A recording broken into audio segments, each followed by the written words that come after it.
Jim and Morten for the acceptance of telling you about the concern phenomenology and existentialism.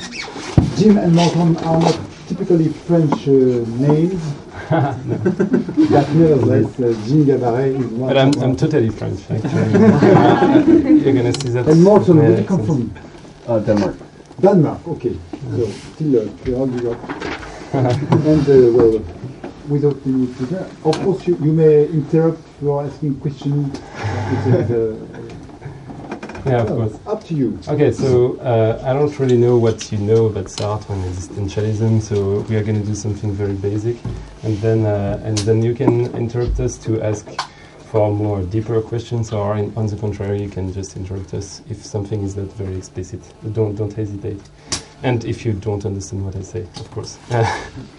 Well, so for a better understanding of Sartre's existentialism, I think that it's necessary to begin with a little introduction on what phenomenology is and what is at stake in it. So, well, once again, I don't know what your background is on phenomenology, but I'm going to be very simple. So Sartre discovered phenomenology in his youth and introduced it to France with some other philosophers of his generation in the 30s. But everything begins at the end of the 19th century with Husserl, and is the founder of phenomenology as the first real description of perception in itself, in the history of philosophy. Because actually there has been some depiction of perception, but it was always a reduction. Perception has been described by empiricism, but often as a mere sensation. It was empiricism as a quality to focus on the impressional moment, on the meeting with the object and the sensation, but it can't really explain the link between all the sensations and the fact that there is a permanency of the object, a transcendence of the object. And on the contrary, intellectualism, like for instance Descartes' philosophy, has focused on the fact that there was a transcendence of the object, like for instance the famous example of the candle that can have different varieties of aspects, melted or hard, but it has an idea of the object behind it. And so intellectualism as the point to give us the transcendence of the object that we perceive, but it reduces perception to intellection in a way. And actually Husserl wants to describe perception as a mix between sensation and intellection, but at the basis we can say that it's a philosophy of knowledge, phenomenology. There is an epistemological level who wants to explain how we encounter objects in the world and how we can know them, but there is also an ontological level, an interrogation about the mode of existence of the being and of the consciousness in the world. And it's correlated actually. And Kant made a clear distinction between noumena and phenomena, the thing in itself and what appears to us. But at the end, it was an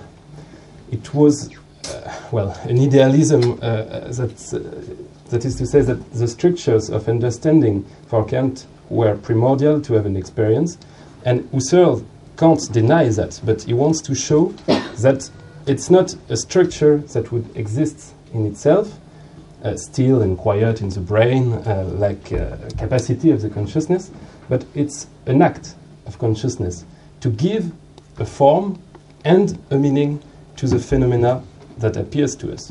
And because the phenomena actually is not a mere appearance, there is no level under the phenomena, like a noumena for Husserl. Where would it be?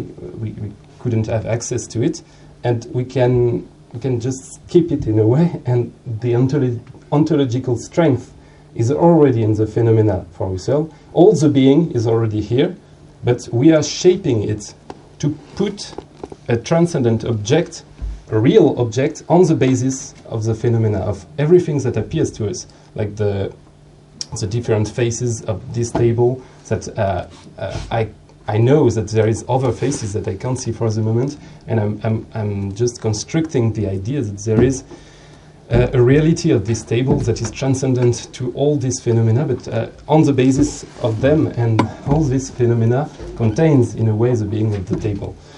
And so the point is to go back to the things in themselves. It's a philosophy that wants to struggle against a kind of idealism, because we encounter objects in the world, and everything is not in the consciousness. But at the same time, things are in themselves are not given. There is a dynamic of constitution of the object. So it's also against materialism, the fact that we would just have a direct access to the object existing in themselves in the world around us without any action of the mind to shape them.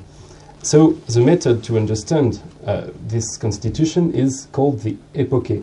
It's also called bracketing, I think, in English, the fact to suspend judgment about the natural world, to instead focus on the analysis of mental experience.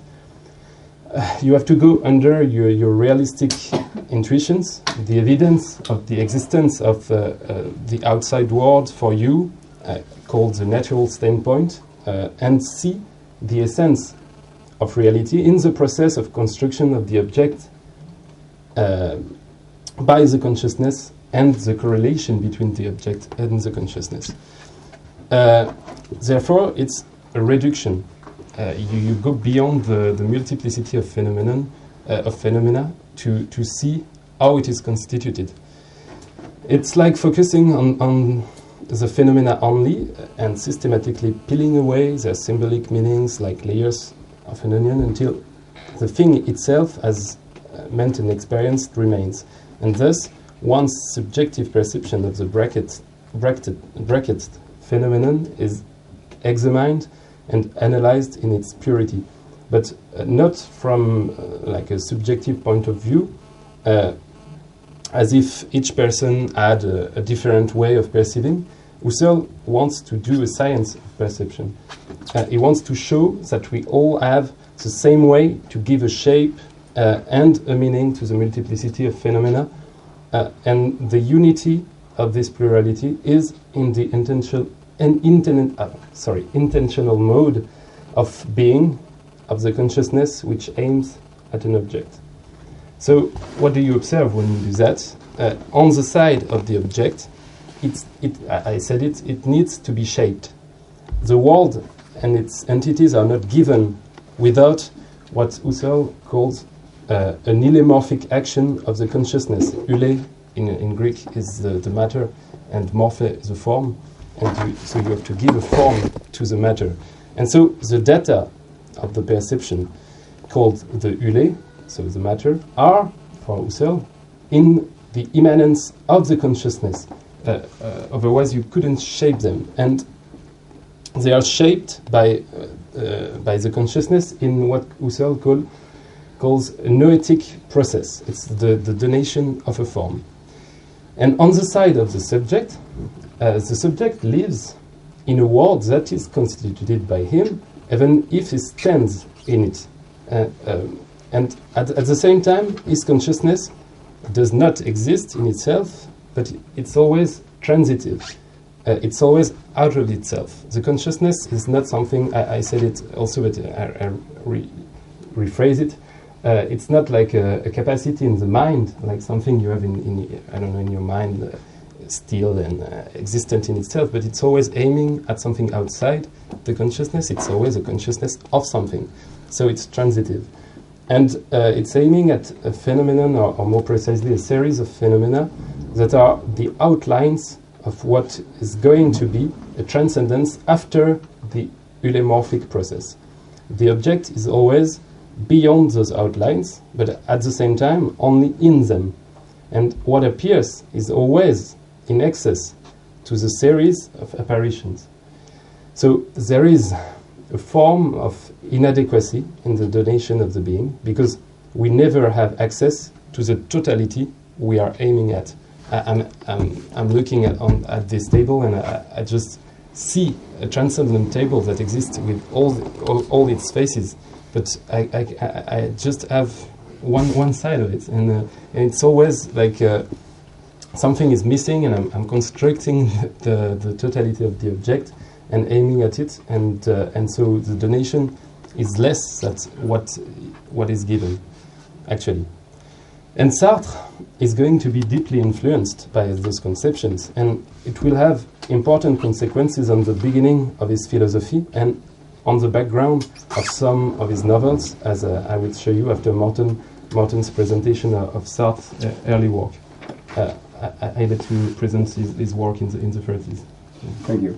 Yeah, we're going to try to keep it rather chronological. So I'm going to talk about his works in the 30s after this very short, very compact introduction to phenomenology, which is a huge topic, as you probably know.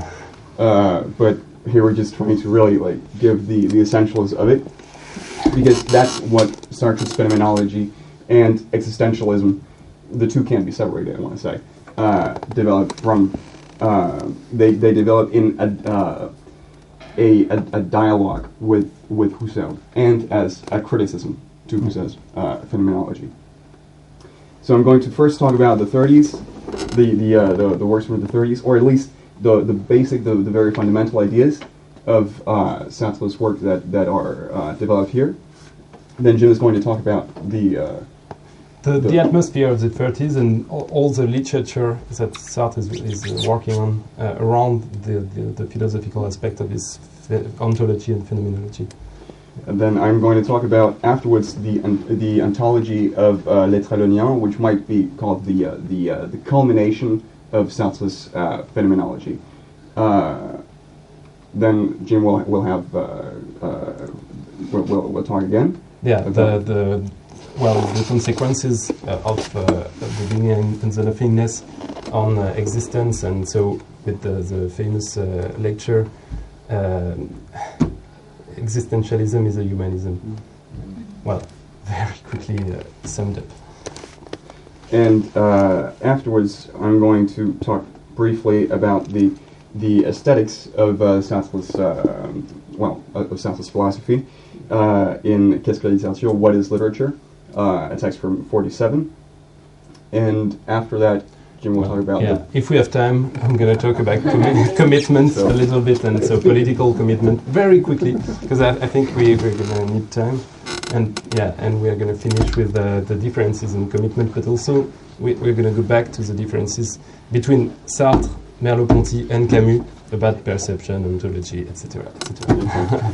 That's also to say that we've kind of structured it in order to have a certain unity of the presentation. So when I now talk about the 30s, it's a huge work that Sartre develops. So I'm presenting this in a very selective manner. There are other aspects that could be presented, but I've chosen to show what I think is the most fundamental ideas that are developed at this time. Jim talked about the fact that phenomenology is a return to the things themselves, and this is an idea that profoundly appeals to Sartre. Some commentators have argued that Sartre is, in a certain sense, already in a line of phenomenological thought when he discovers at the start of the 30s phenomenology, so to speak, because what he wants to do is to go back to the things themselves. One day, one afternoon, he's talking to Simone de Beauvoir and Raymond Aron, who at that time is studying in Berlin. They're having a beer at Montparnasse, and Raymond Aron says to Sartre, because he knows Sartre's interests in perception and the things themselves, a certain realism that he wants to found philosophically. So he says to Sartre, "You see, my friend, if you are a phenomenologist, you can talk about this beer and its philosophy." That's something that profoundly appeals to Sartre, that you can talk about the things themselves, because as Jim said, the problem is both realism and idealism conceive perception not as a presence of the things themselves in the end, but so that's, you might say that this is the problem that initiates Sartre in Phenomenology. How to conceive of the immediate presence of what we perceive, to understand experience, that is, and to make a certain realism that is philosophically founded. The solution to this problem, to his understanding, is intentionality, that Jim also talked about briefly. The intentionality to Sartre just means that all consciousness is conscious of something. It's never in itself. It's always beyond itself. It's always a transcendence. So he talks about phenomenology as a philosophy of transcendence. Consciousness is always ecstatic. It has no inside, but it's always outside of itself at the things themselves. It is nothing else but the revelation of the things. But that's only one side, one dimension to consciousness. That's the intentionality. But on the other hand, but we need to articulate the two, because in the end it's one consciousness. It's not two different levels, but there are two different dimensions, you might say, to consciousness. And the other one is its translucency. To be conscious of something, it's not enough to say to underline the of something. We also have to understand what it means to be conscious. That is, there must be a certain self-awareness, which is not the same type of consciousness. You might say that although we're conscious of the table, and we underline the of, Sartre will later put the consciousness of the table. This is the first of this formula. We'll put it in brackets, because my consciousness of my consciousness, when I'm simply conscious of something else, is not the same type as that of the table. I am non-positionally conscious. I am non-thetically conscious of my own consciousness. That is an essential structure to consciousness. There is no consciousness that is not revealed to itself, that is not self-aware. Having said this, we can understand how Sartre opens he develops a dualism. There are two types of existence, he says. I'm not quoting. I'm just in any case, two types of existence. One is translucency, and the other one is opacity. On the one hand, consciousness is in as far as it is conscious, it is in as far as it is self-aware, whereas the object, the being of the object, exceeds the borders of its appearance. Jim talked about how the object, the object perceived, is always given in a flux, in a series of appearances. So there's a certain permanence to the object, whereas the consciousness in itself its being doesn't exceed its appearance. It is in as far as it appears, but the object is beyond its appearance, which doesn't mean that it is behind the appearance, because it is the object is the unity of this series of appearances.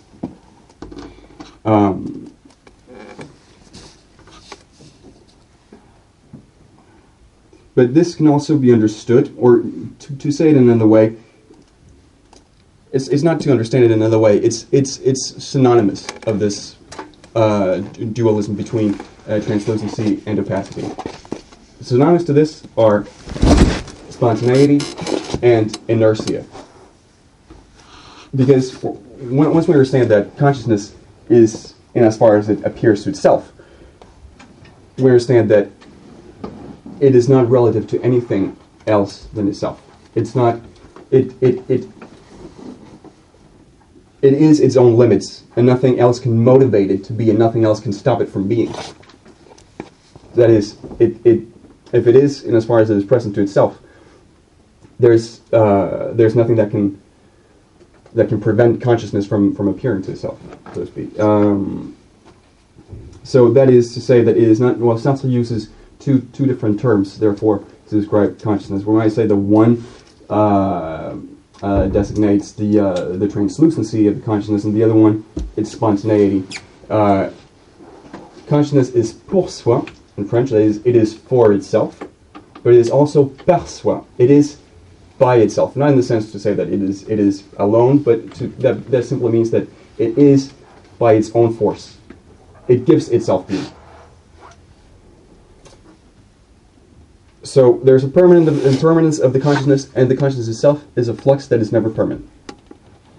This also means that there are two types of reflection, and this is the first point where Sartre differs or differentiates, or rather develops an explicit criticism of Husserl. Now one can debate how and to what extent he really differs from Husserl, because Husserl to a certain extent would agree with, but we'll leave that aside for now. There are two types of reflection. One type of reflection that poses more than it reveals, that is characterized by a certain overreach, in as far as when, for example, I say, I hate Peter. That's what Sartre, I mean, Pierre, but we're translating it. And he says, if I say, for example, I hate Peter, I'm not talking about the present instance. When I say I hate Peter, this is a state. This is a state that I can find again tomorrow or the day after tomorrow. It's a permanence that is understood in the reflection as part of the consciousness. But it is indubitable. It is dubitable. It is inapodictic. The enunciation that I hate Peter, because I may right now feel repulsed by Peter, but I might say afterwards, "Oh, I'm sorry, Peter. I just said that I hated you in the moment. I don't really hate you. I can never really be sure that I hate Peter. However, I can be sure that I feel repulsed by Peter." So therefore we can distinguish another type of reflection. There's the impure reflection that poses more than it reveals, and there is the pure reflection that doesn't go beyond the immediate present. This reflection is, of course, characterized as apodictic. It is indubitable that I feel repulsed by Peter. Sartre has thus been able to show that the so-called states of consciousness are transcendent objects. They give themselves in the same way as objects do. Just like the table gives itself in a series of appearances, so does the state of hatred. Or love, for that matter. But Sartre pretty much sticks to hatred. The same thing goes for the I, for the ego, for the subject. There is no self in consciousness, no ego, because that's also something that I can find again. In a sense, the consciousness is the unity of the acts or of the states that I've introduced in consciousness in an impure reflection. So this reveals a certain naivety of the Cartesian cogito, in as far as it includes the subject in the immanence of consciousness, or, to Sartre as well, it also reveals a certain naivety of Husserl's phenomenology, in as far as it does pose a subject, an ego. And this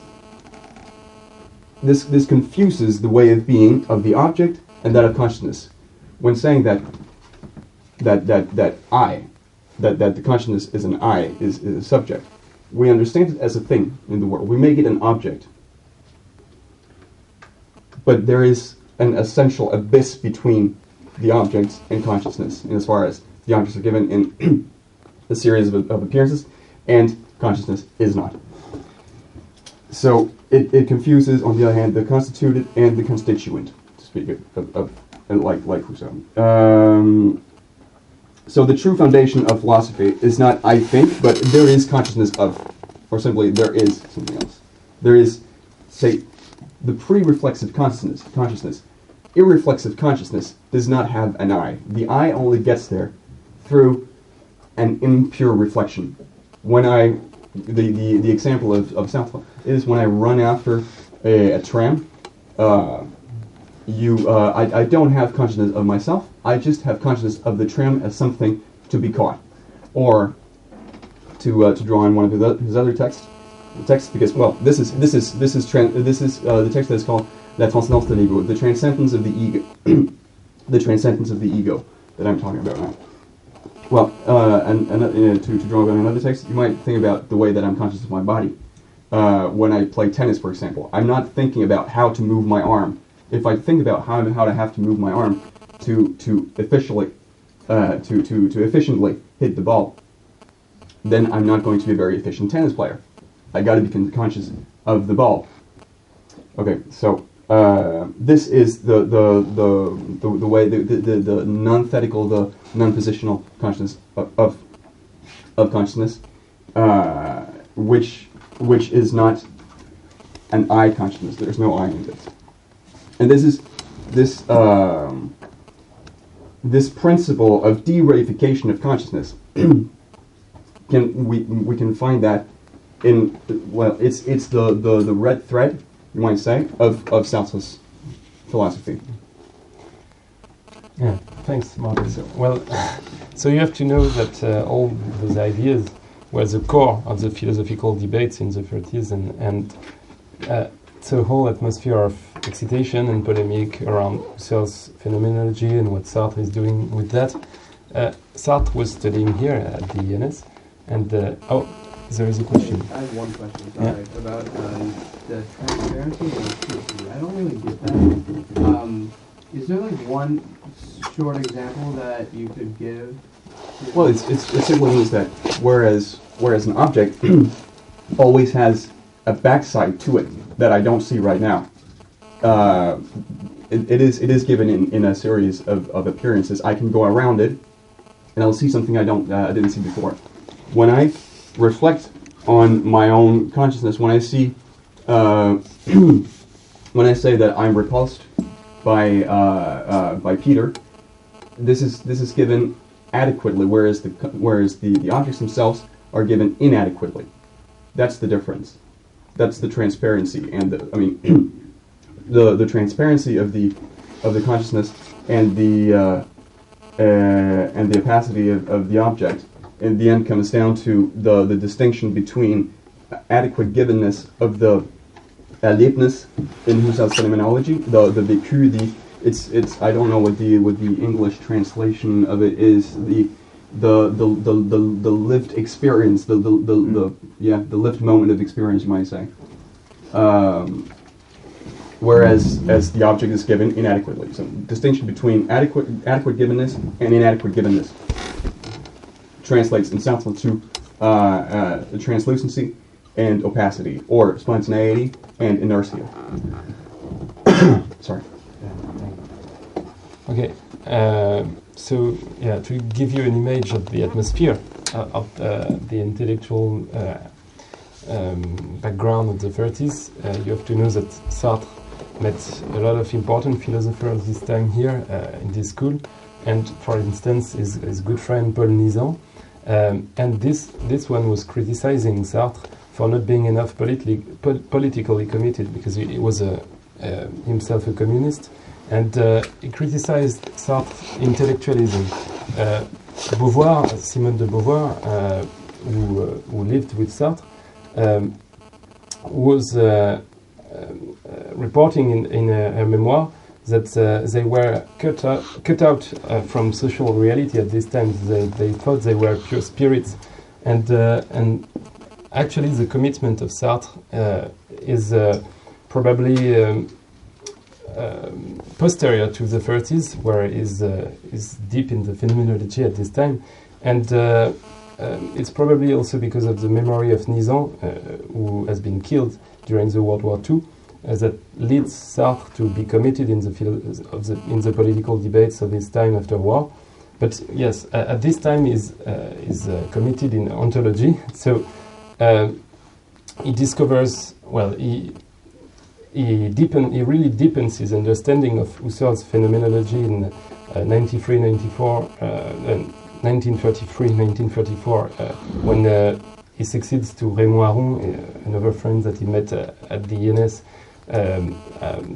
when he goes to the University of Berlin.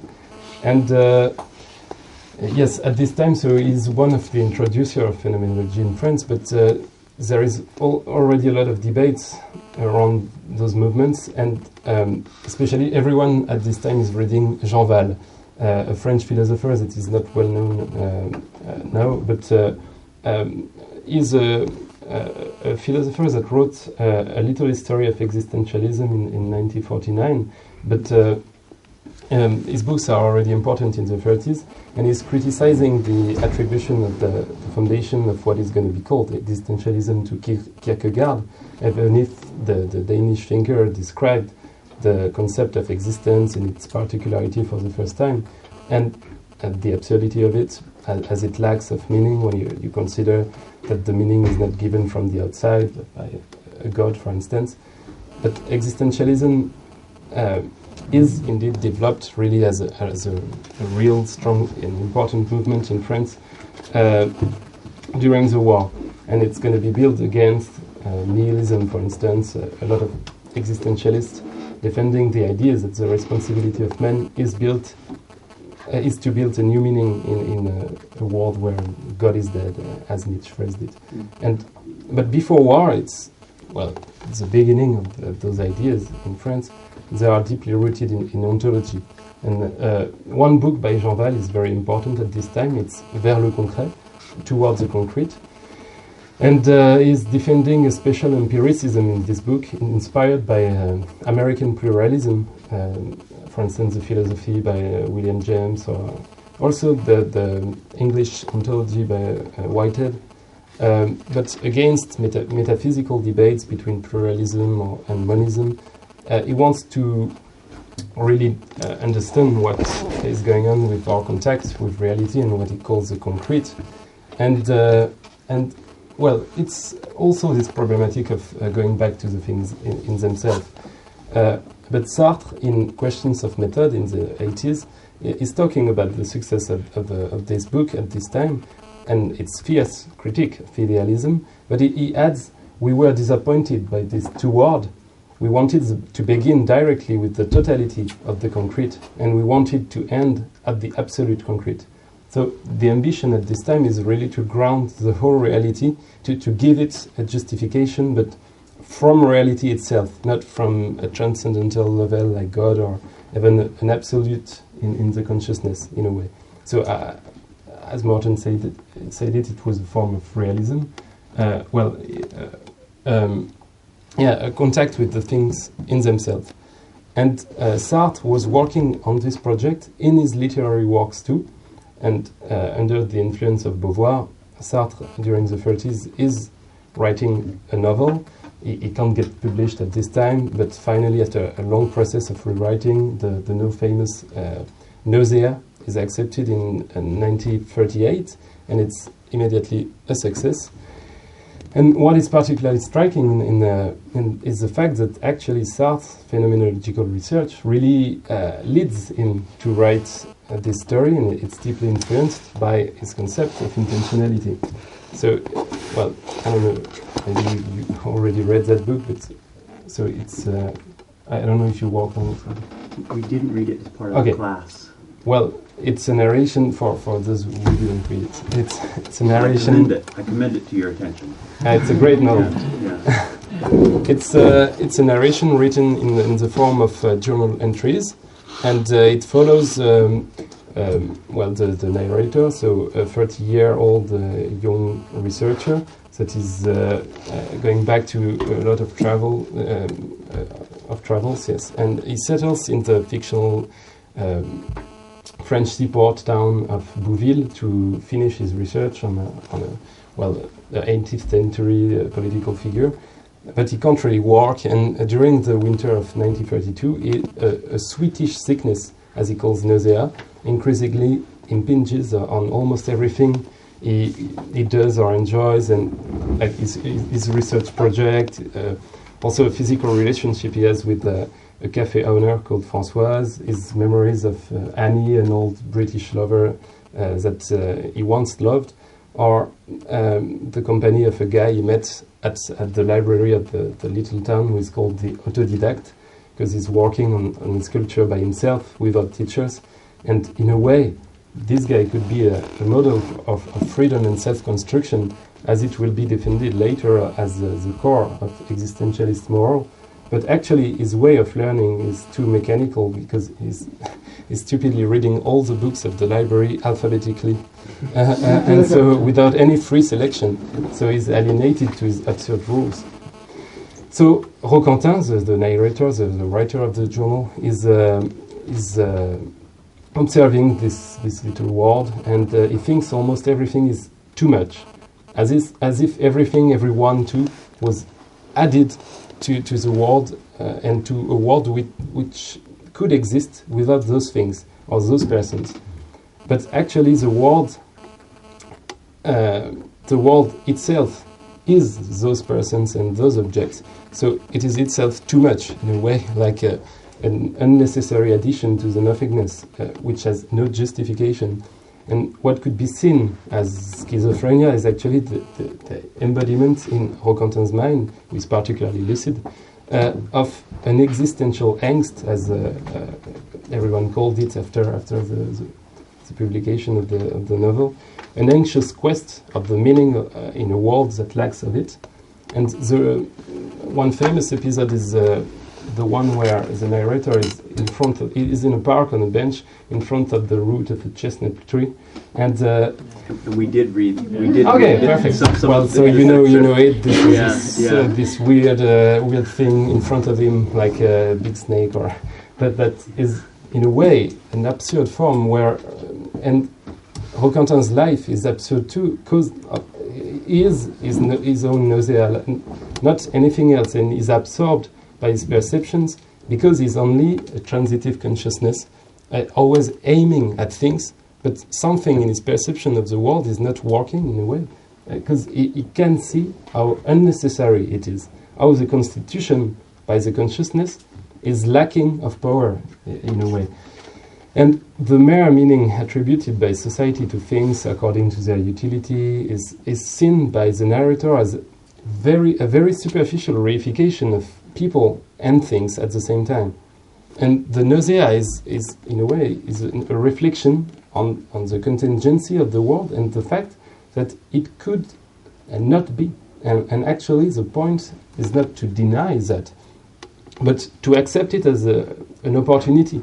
Because if you don't have any necessity leading your existence, you don't have any fate on your shoulder, you're free in a way. That's going to be the big lesson of existentialism after that.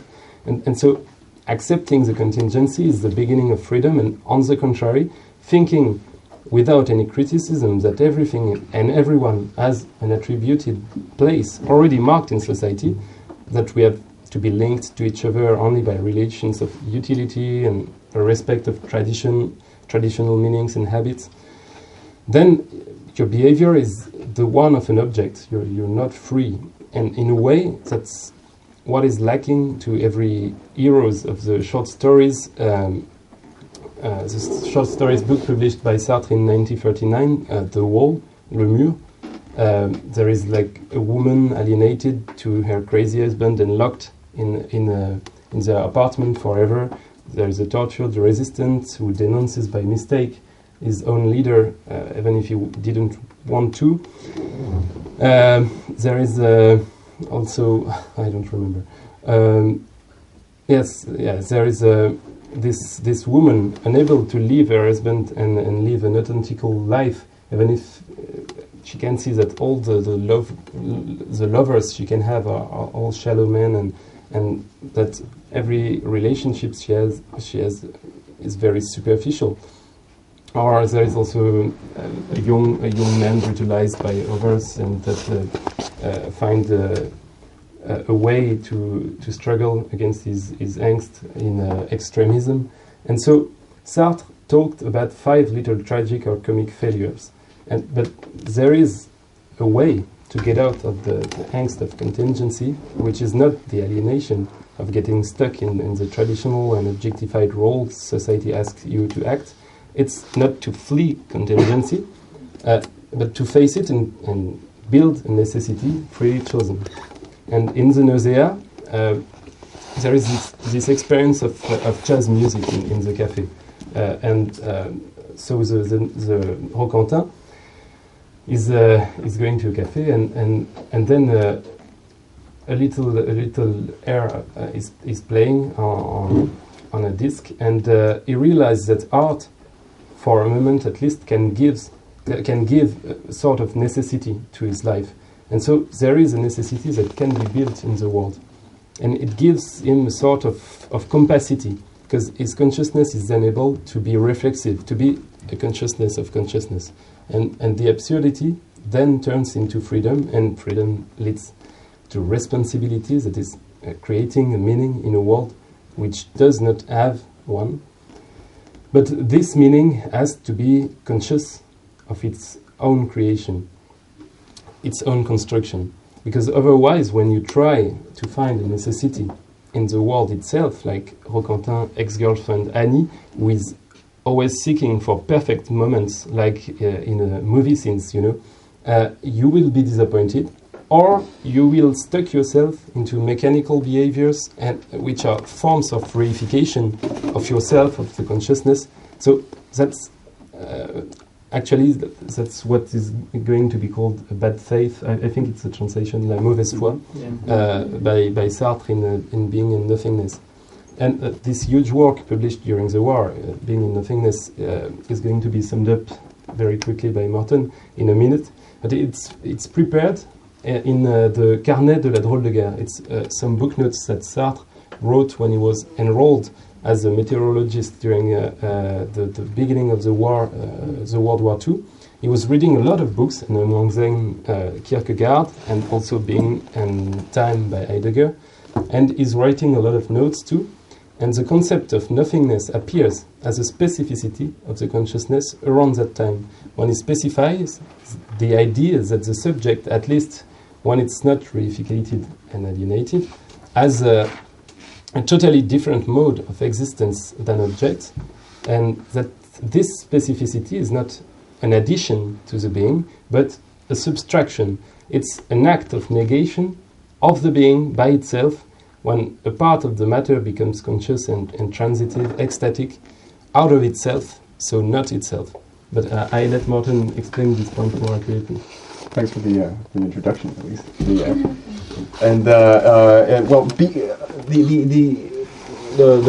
The major work, Being in Nothingness, is as you probably know, published in '43, and the title itself, Being in Nothingness, is it names the two types of being, so to speak, that we've already talked about, the dualism in Sartre's first Phenomenology, but he does distance himself from this view, from the views that he has in the 30s, as we will see.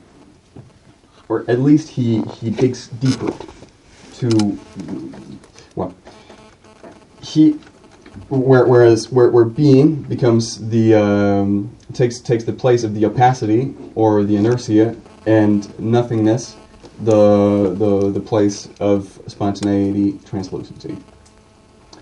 He'll later talk about this work about Being in Nothingness as an eidetic of what he calls bad faith. What is bad faith? Bad faith is to lie to oneself. How then can the subject be of bad faith? What does it mean to be of bad faith? Now, although bad faith takes now a fundamental role in Being in Nothingness, it was already there already in la Transcendence de l'ego, the transcendence of the ego that I was talking about before. It's not a new concept, because it simply means the confusion between inertia and spontaneity, as we saw it in the 30s, or between the way of being of the subject and the way of being of the object.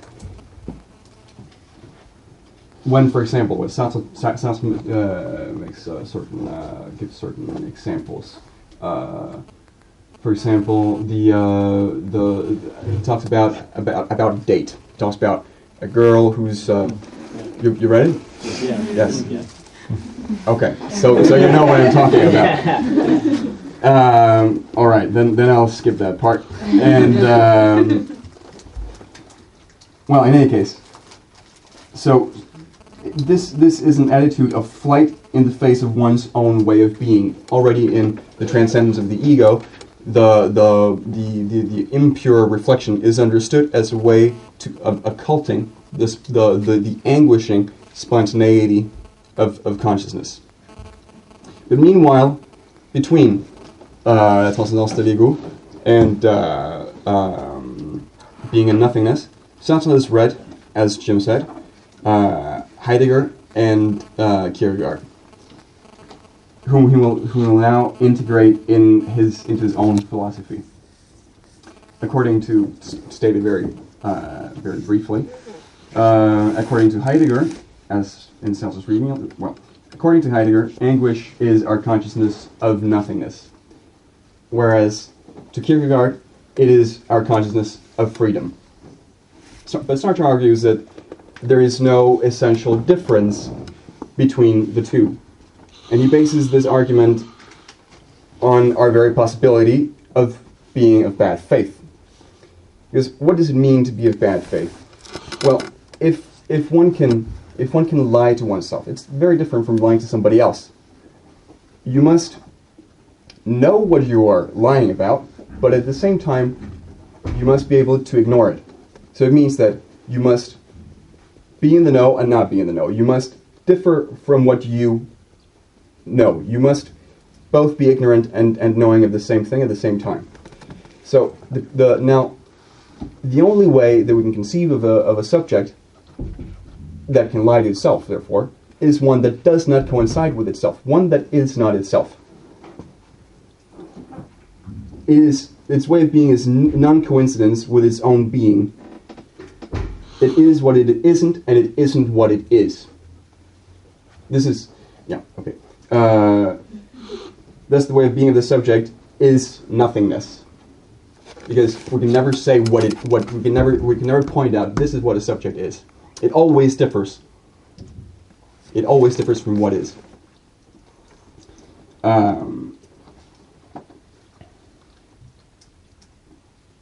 So it is completely indeterminate. It cannot be determined. It is also without essence, therefore. It's pure existence.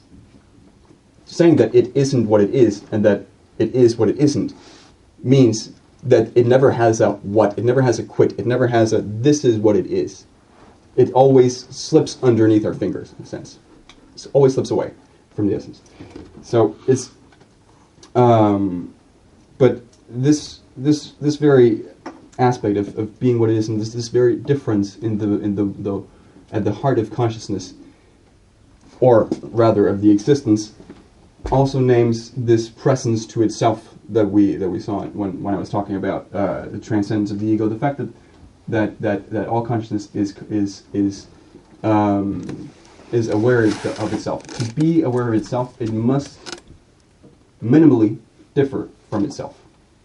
So understanding consciousness as nothingness is the same thing as understanding consciousness as present to itself. It is to say that the subject's way of being is to be a question of its own being.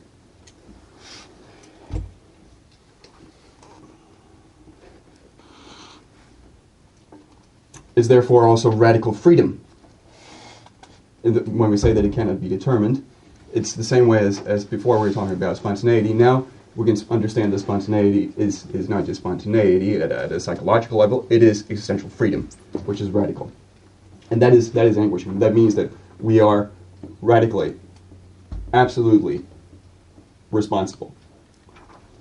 And that is why bad faith is possible. Bad faith is a conduct of flight in the face of our own being as freedom, as Kierkegaard argues, and as nothingness, because there is no difference between the two.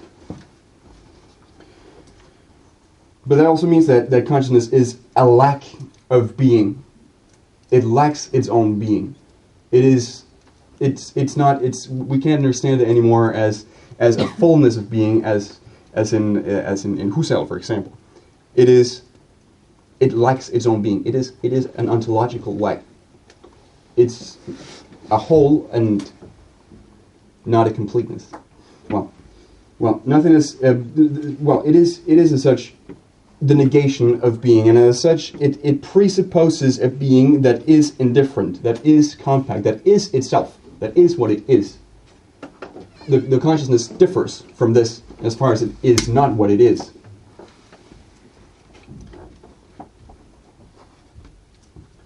Well, and having said this, this also means that being cannot anymore be reduced to its percipi. We cannot understand being as, well, there is in as far as this being from which consciousness or freedom differs is its own being, because its way of being is to differ from being. So the being of the world, the being of the phenomena, is the being of the consciousness itself. It is the being from which it differs in order to be different from itself. It's a very difficult point, but it's worth making it. So that is to say, there is a being of the phenomenon, and as such, it is trans-phenomenal. In as far as it is itself precisely, and therefore, in this way, Sartre distances himself from idealism. We cannot understand consciousness anymore as constituting the being of the object as we can in Husserl. Well, okay, but because of its opacity, because of the fact that being is full positivity, it cannot be founded. There's nothing else than being. Being is what it is before consciousness. Alterity, any kind of negativity, comes into the world, or rather comes to being, because the world must be understood as something where things differ from each other. So you might say in the same way when you say that difference or alterity or time comes to the world or to being, you might also say the world comes to being. In any case, with consciousness, this means that there's nothing else that can found being. Being is completely contingent. It is without a reason. It is completely injustifiable. It is absurd that there is something, that being is. But as we've seen, the consciousness or freedom determines itself and by itself. So it, in a sense, is the you might say that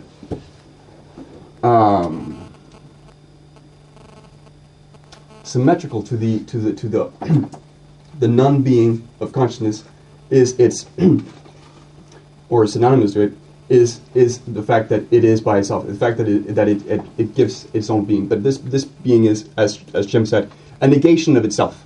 To give itself its own being is simply to deny its own being here. It doesn't give itself being, it denies its being. Well,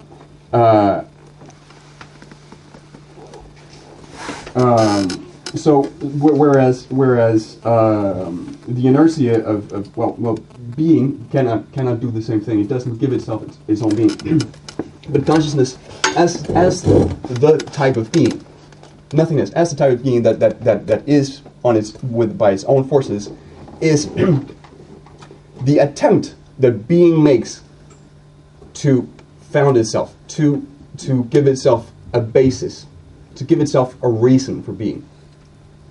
But so you might say that consciousness is the always failed attempt of a foundation of being. is the always failed attempt to be a being that is completely and that is its own cause. It's the always failed attempt to be causa sui. Or to say it in another way, that is also the way that Sartre says it, it's the failed attempt to become God.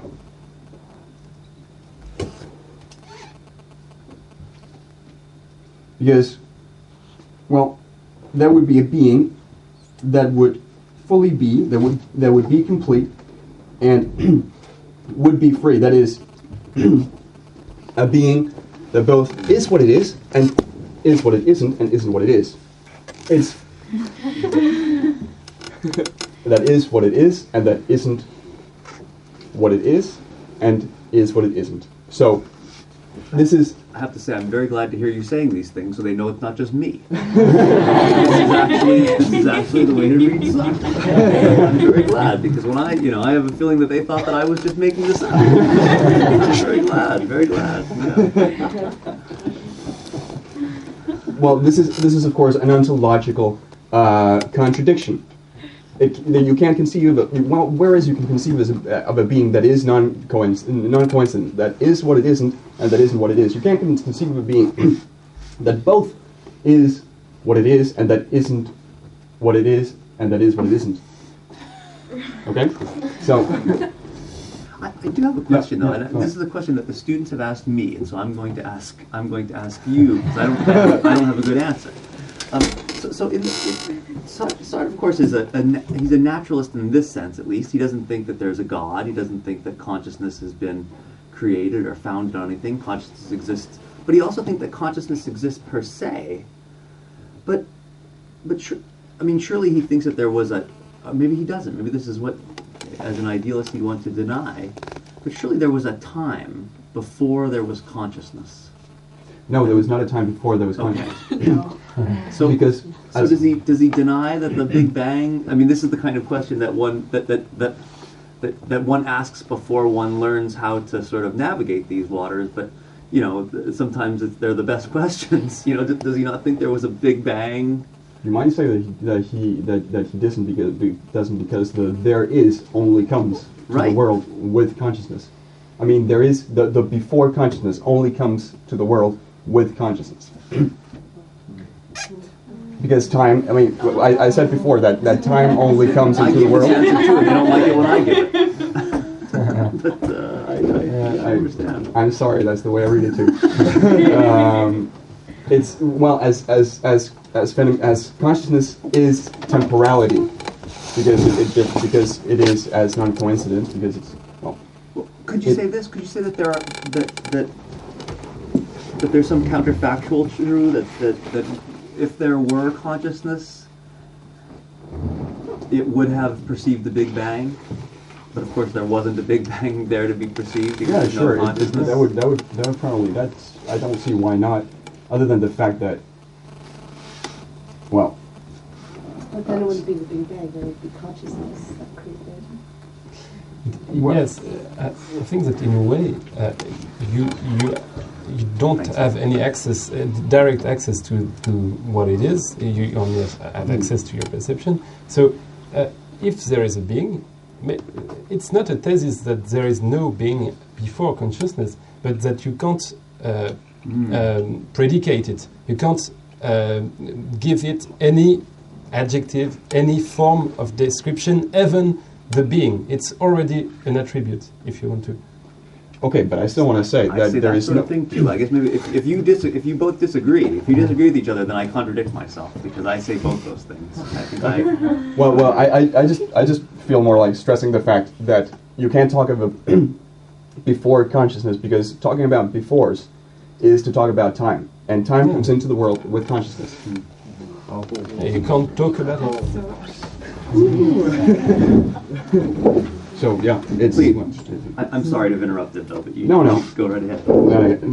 Thank you very much for your question. Yeah, or maybe you could actually open a window. That would be nice, please. Yeah, indeed. All right. That's cool.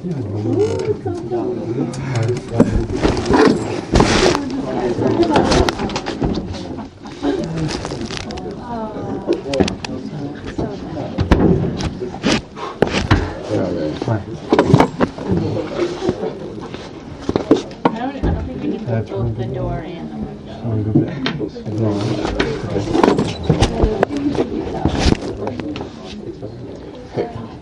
I'm just gonna finish. Just gonna wrap up my point. Not a lot to go. Well, I already said that consciousness or the human existence is therefore an absurd effort, because it's an absurd effort to be God, which is an ontological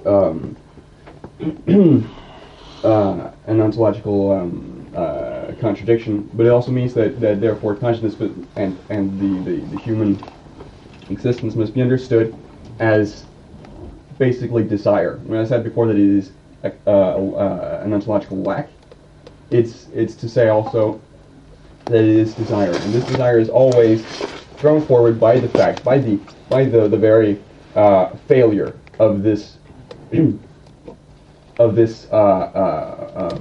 effort that it is to become God. That's why. That's what propels the subject to move in the world and to make projects and to make the world appear in a perception that is that's always indefinite. So the human existence is a project in this way. I think that is a good point to leave the word. Yes, indeed. Well, that's the beginning of the question. Does Sartre offer anything more than the fact that the sort of reflexive consciousness, like consciousness of consciousness, is non-positional to avoid like getting into an infinite regress in his phenomenology? Well, he does argue with the idea of an infinite regress.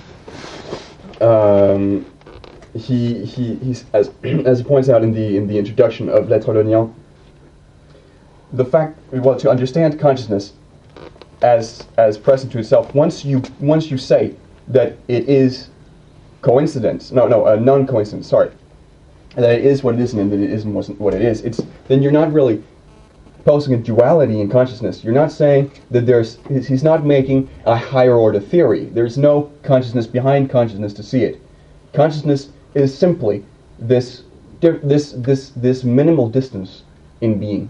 It is a decompression of being. There's not a duality in consciousness between a consciousness that would be present to the other consciousness of something, but consciousness is simply a lack. It is a distance from itself. In a way, it's not at all the same consciousness as the consciousness of an object. So you don't have an infinite regress because there's not the subject doesn't fall to one side or the other. It is the whole of being in the middle, so to speak. Does that answer your question? Yes. Okay, so I'm going to talk about the famous lecture Sartre gave at the end of the war, called Existentialism is a Humanism. And we did read it. Yeah. Oh, so great. Good. Yeah. Okay, yeah. so I don't know if I really need to talk about it, because I know that we. No, I mean, I just know that we are short. Okay. Yeah. Yeah. Cool. So you know that the basis is to answer critics at the same time by Marxists and Christians. And so, well, Sartre is accused by the Marxists of forgetting social determinism upon man. Yes, there is a situation at the basis, but your subjectivity is always free to do something unpredictable on those bases, said Sartre. And it's not really individualistic. He was accused of that. Because in every choice you make, you are a universal model for the rest of mankind. That's the principle of responsibility. So you're choosing what humanity is going to be in a way. It was already there in the universal moral principle in the Kantian moral. But and so he also answers the criticism about the fact that without God, you throw man into an absurd world where there is no point to live. It's a dark and gloomy nihilism where no comfort can heal your angst. And actually, he explains, but you probably know that, so angst is not the paralysis of the mind, like fear. It's the vision of the infinite power of our freedom, like vertigo of consciousness in front of itself. And so it's also a sudden awareness of its responsibility. Since there is no given meaning, you have to give one to your life and to every actions you make, and it's possible, it's even the sole necessity. You are condemned to be free, so in a way it's the necessity of this contingency and of the freedom of the consciousness in this world. In a way we could say that there is an essence of mankind not being an essence in a way, that's being as nothingness. And so that's the reason Sartre speaks of the existence as preceding the essence. And it doesn't mean that you abandon the concept of human being and the groundings of humanism as the idea that mankind has a specificity, its reason or its language or whatever, which gives us rights, hope in progress, and the realization for everyone of your full potential. But existentialism is a humanism precisely because human concept is not destroyed, but now open and to define by the men themselves. And the main issue with religion, for instance, or bad faith, or just tradition and prejudices, or psychological habits like shame, is that it puts things and people in boxes in a way with stickers on it, and you never really think again about their ability to change, their freedom, their contingency, and you are blind then because you can't see that not every being is just an object created by man with a specific purpose, but that people have ability to change at every moment. And this freedom, so the point of the lecture is to put emphasis on that, and there is also a responsibility, and it's also true when you create art, for instance. And so Sartre dedicated a large part of his work after war to analyze at the same time the process of creation, of writing, for instance, and the main figures that could be interesting from an existentialist point of view in some novels and pieces of art. And he was thinking that it was some sort of commitment for him, and he was criticized because people wanted him to be more politically immediately committed, and he committed.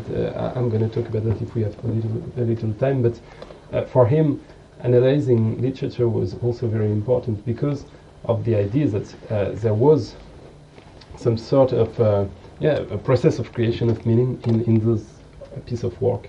And but I'm going to let Morten talk about that because maybe you don't know it as well as this lecture. So, and I know that you have prepared something about a little about Sartre's aesthetics in Existentialism. That is what is literature. I've concentrated on the first 2 chapters. It's constituted by 4, but I stuck to the first 2 that you might say stay at a philosophical level. The topics are again the key points of it's again structured around the key notions of intentionality and the existence of the subject as being in the world, and the structure of the idea of non-positional self-awareness, as you'll see. Sandel sets out by distinguishing prose from other art forms in a way reminiscent of the distinction between the irreflexive consciousness and the reflexive consciousness that we saw in the first when I talked about the transcendence of the ego. Sartre writes, I've made a little translation of my own. So sorry if it doesn't coincide totally with the translations that you have for yourselves. One does not paint meanings, one does not put them in music. Who can thus demand engagement or I think you had another word for engagement. Commitment. Of the painter or the musician. On the contrary, the writer deals with meaning. The painter deals with okay, that's the end of the quotation. The painter deals with the chromatic qualities of the objects as things and not as signs, Sartre says. So he's as far as possible from dealing with language, you might say. The painting, like music, does not express or signify an emotion transcendent to them. They're the incarnation of emotions. They are emotions incarnated. Thus, the artist silently creates. He creates imaginary objects, and the spectator then gives meaning to the work that, considered in itself, does not have any. In the same way that a rose may mean love, but when a painter paints a rose, he does not paint love. He paints a rose, and then the spectator can put whatever he wants there. So it's a mere presentation and not expression. The same goes for the poet. Poetry does not make use of the words like a person who speaks does. When speaking in a daily fashion, I'm immediately conscious of what my speech is about, and not about the words that I use. Just the same way that as when I play tennis, as I said before, I'm non-aesthetically conscious about my body, whereas I am conscious of the ball that I have to hit. Thus, Sartre can speak of a verbal body of the speaker, that situates the speaker, and that he's not aesthetically conscious of. It's an extension of my body, of my consciousness. It is that by which I am at the work, at the things themselves. Whereas the poet has withdrawn from this utilitarian language that we're always beyond in speech. In speech, we're always at things themselves. We're always beyond the words, and has thus neutralized the transcendence of the intentionality. You might say, much in the same way as with in a sense what the poet does is that he makes an epoche. He stays behind the words. He doesn't go beyond them, Sartre says. So he has neutralized, he's bracketed the intentional movement of speech to find the words at their savage state. Those are the words, it's the savage state. So, but prose, on the other hand, expresses. Prose differs not only from painting or from music, but also from poetry, in as far as it means something, and as far as I'm always beyond the words. It makes use of a domesticated form of speech, whereas poetry strives to recover language at an undomesticated, at a savage state. For the same reasons, the writer cannot relate to his work as an object, in the same way that my consciousness of my body is not given in as far as it is that by which I am present to the world. It's not given as an object. There's a subjective body that Sartre talks about in being in nothingness. It's the same way. It's the same thing for language.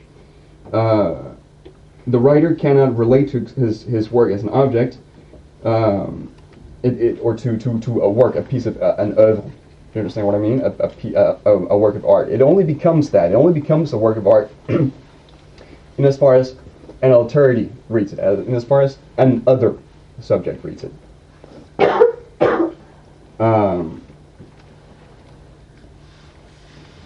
Yes, it doesn't become an objectivity simply through having been written. It has to be read. This is again a reflection on on perception itself. This Sartre uses what has been given to him by Husserl. In as far as he says, when the writer reads his own work, he already knows what is there. He's already put everything there. He is not in an attitude of expectancy. He can never be surprised.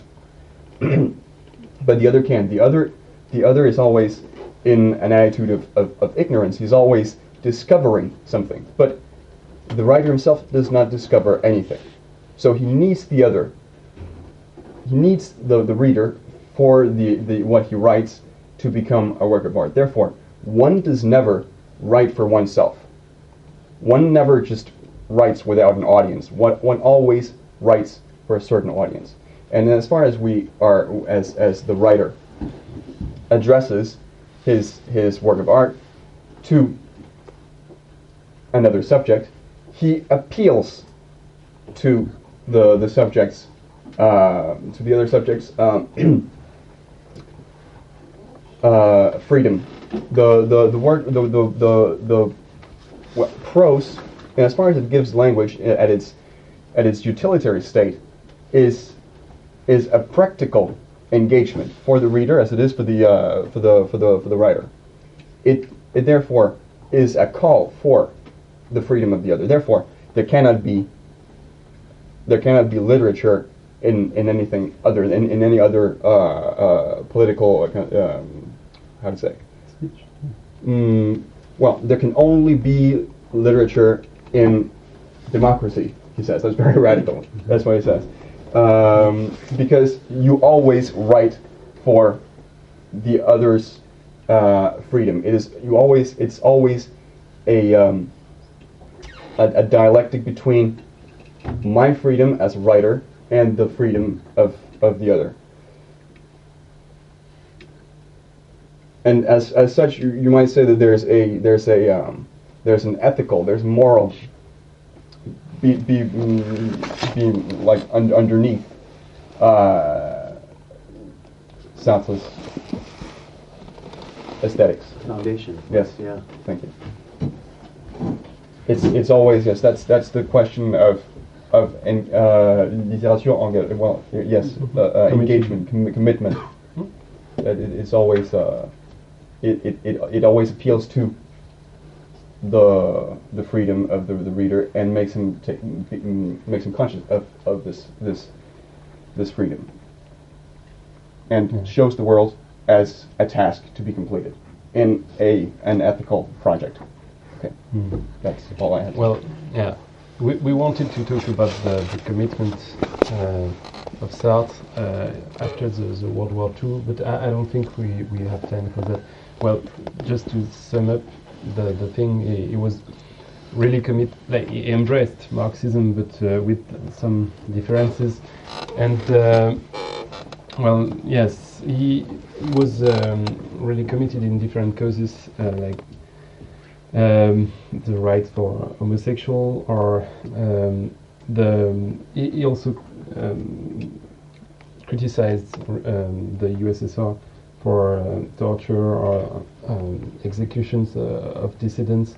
So even if he was thinking that Marxism was in a way a good research of freedom, and well, we don't have time to talk about that, but he has some differences of vision of the commitment with the thinkers of his time, and that's what led him to a separation with Merleau-Ponty or Camus, and we wanted to talk about that, but I don't think we really have time. Sum up the main difference between Camus' commitment and Sartre. Well, but the main point on politics is that Sartre was pro-violence and thought that you could he just helped the secret army in Algeria, for instance, as a way of resisting oppression, and so he defended the idea that you could really use violence for a good cause like that. And I think that Merleau-Ponty was totally in a different position on that point, but also on a lot of little points that led them to just I have a small question. How did Sartre react upon Gandhi's fight for freedom in India, for independence? Because it is obviously a non-violent one. And did he make any? He surely made some comments, but I don't think that he never skeptical ones. I don't think that he never said that you couldn't fight without violence. He said that violence could be legitimated in some contexts when really you were totally alienated and reduced as a thing by a political power, that you had this really impulsive right to resist by any means. I think so, but I don't think he never doubted that you could fight with a lot of other means. When you work on stuff in France and people see you, oh sorry. I can wait. You can go ahead. No, I'm sorry, I didn't see you. Go ahead. I was going to ask about violence because earlier we had talked about how we thought that it was absolutely immoral to kill another. So what kind of violence? Just like fighting back or killing? Like what did that entail? Well, at the end he did. Well, by the end, but not about the time. Got it. Okay. Prior. Sorry. In the last interview with Simone de Beauvoir, So only then. kind of a repentance, you know. I got it. Sorry. No, I was just going to say that when you work on stuff in France, you're often people say it happens all the time. Either they're going to say, I'm more for Camus, or they're going to say, I like better Merleau-Ponty, as if you couldn't read Sartre just for himself. And yesterday, and I think that's very much because of the political political engagement, which I mean also is reflected by the fact that it's not just philosophers that respond in this way. It's often just people that are dealing with other things. But yesterday, for example, I said to I told a friend that I was going to talk about Seltzman, that I probably have to talk a bit about Camus and Sartre, and he said, "Oh, that's easy. Sartre's the bad guy, Camus is the good one." And that's often the attitude that people have because of this. Well, I have a comment. You guys did a great job. This is so hard. Technical topic. You guys just sat here for an hour and a half and talked to us about it. I think that's really cool. I don't know. Thank you so much. Thank you. Appreciate it.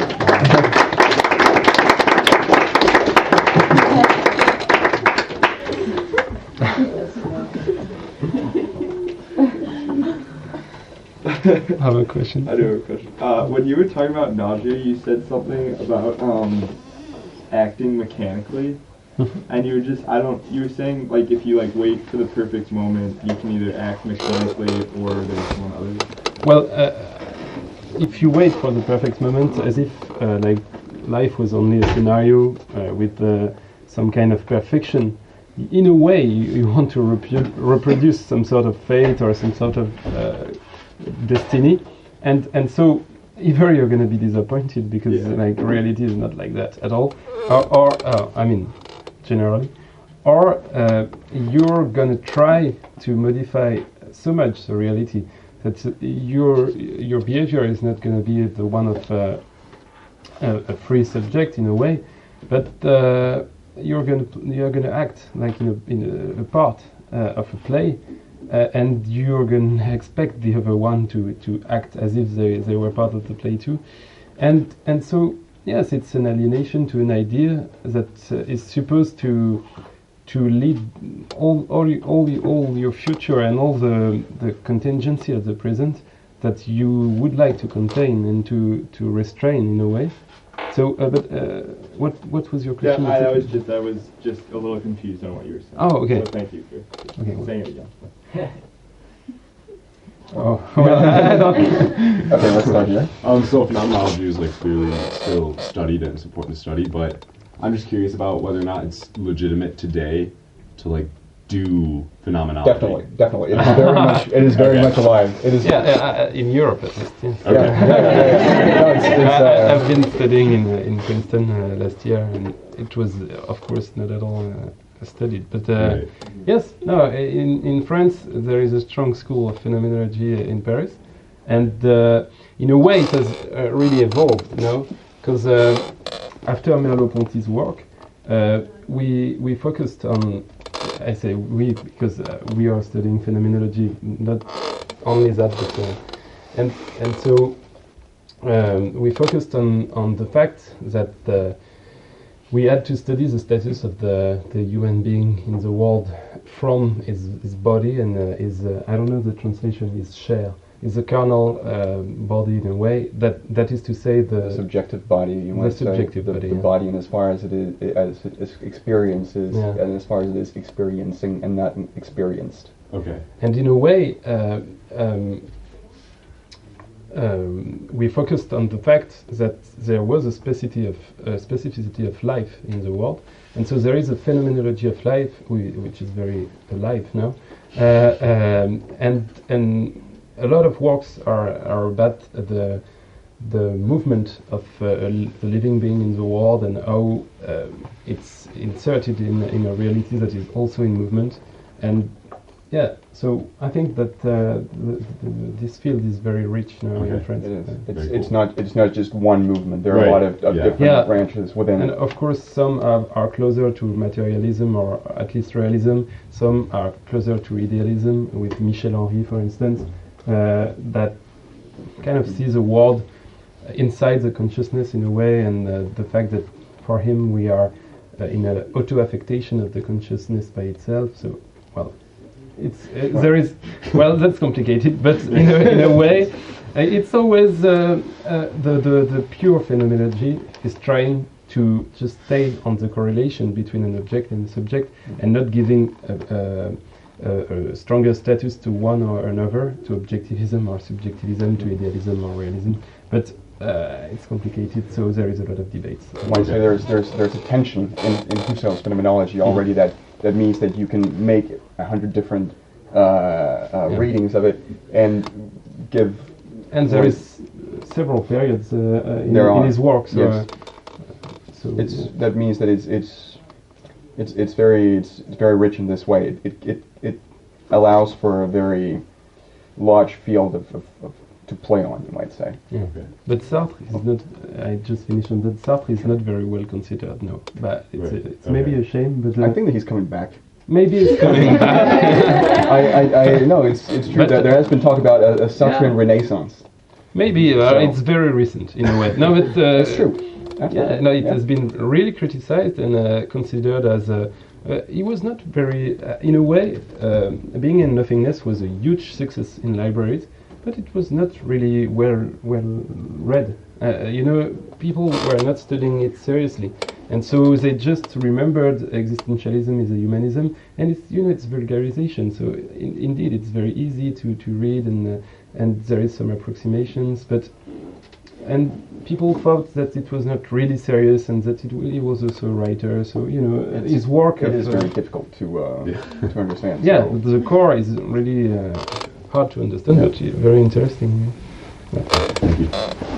So you guys discussed how Sartre approved of violence against, like, if you're being oppressed. What did he think about violence, like, for the oppressor? Did he approve of, like, let's say, like, if friends wanted to go invade somewhere or something like that? Like, is that sort of violence he approved of or encouraged, or was it merely just when someone was being oppressed that he approved of violence? That's sort of his career. I think it would always be for freedom. I'm not really. This is not my. Yeah. But, in a way, you can't force people to have the right behavior to be free. So you can't use violence for the good of everyone.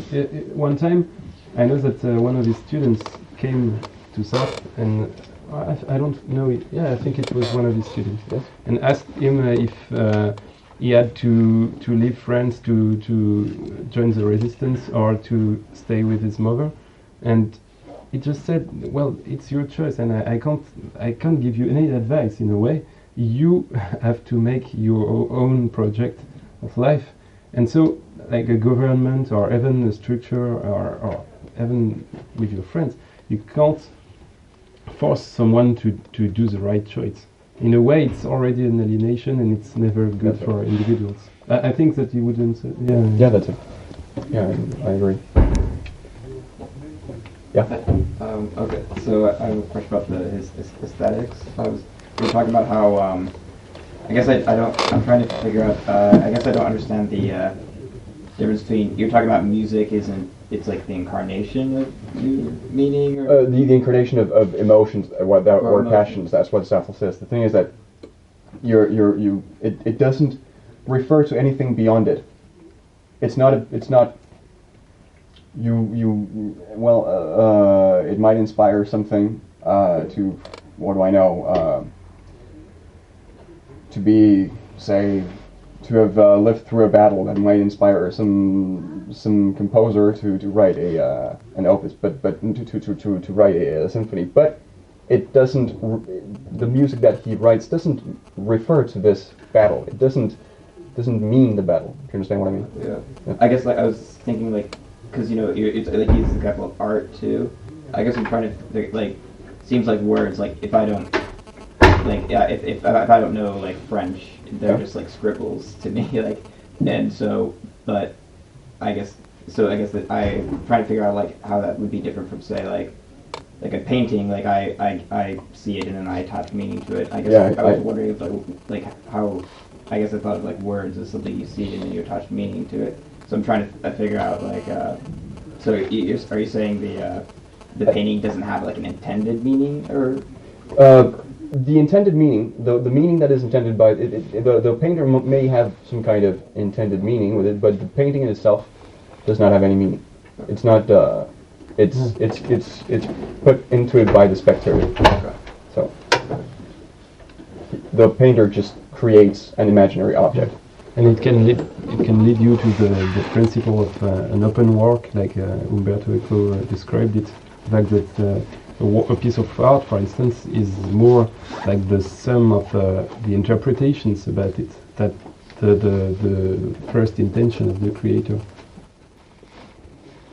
Thank you so much.